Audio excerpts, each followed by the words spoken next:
Hey everyone, this is Mo. Welcome back to Mo's Creative.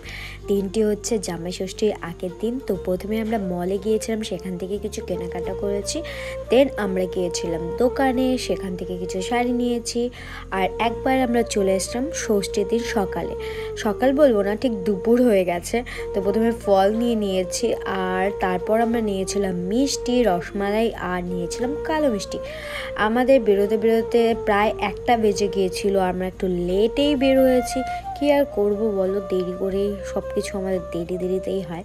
তো যাই হোক, মনটা একটু খারাপ ছিল কারণ অনেকটাই দেরি হয়ে গেছে। তো বাড়ি গিয়ে দেখি শুধু বড়দি ভাই আসছে, আর পিসি কেউ এখনও আসেনি। আর এদিকে সবাই সবার মতো কাজ করছিল। তো ভাগনা যেহেতু একা, আজকে ডোডো আসেনি, তো ওর একটু মন খারাপ, তাই মোবাইল দেখছিল। আর এদিকে মা মাটন ধুচ্ছিল। তারপর চলে গেলাম জেঠুকে শার্টের জল দিতে। আমি আর বদ্দি মিলে শার্টের জল দিলাম। দেন জামাইদের জল দেওয়া হলো, সুতো বাঁধা হলো। তারপর আসলো মেয়েদের পালা, আমাদের পালা আসলো, আমাদেরও তাই করা হলো। শার্টের জল দেওয়া হলো, সুতো বাঁধা হলো। দেন আমাদের দুপুরবেলা যেহেতু ভাত খাওয়া হয় না, তো দুপুরে মেনুতে ছিল ক্ষীর, আলুর তরকারি, তারপর রুটি, মিষ্টি। আমি মিষ্টিটা নিইনি কারণ ক্ষীর ছিল। তো রাতের মেনু এদিকে রান্নাবান্নার জন্য চাপিয়ে দেওয়া হয়েছে।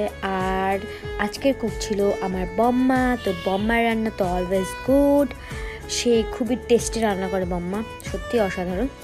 আর এদিকে রাতের মেনুতে ছিল ডাল, বড় মাছ ভাজা, চিংড়ি মাছ, মাটন আর মিষ্টি। তো আজকের মতো এই পর্যন্ত। দেখা হচ্ছে পার্ট 2-তে জামাই ষষ্ঠী।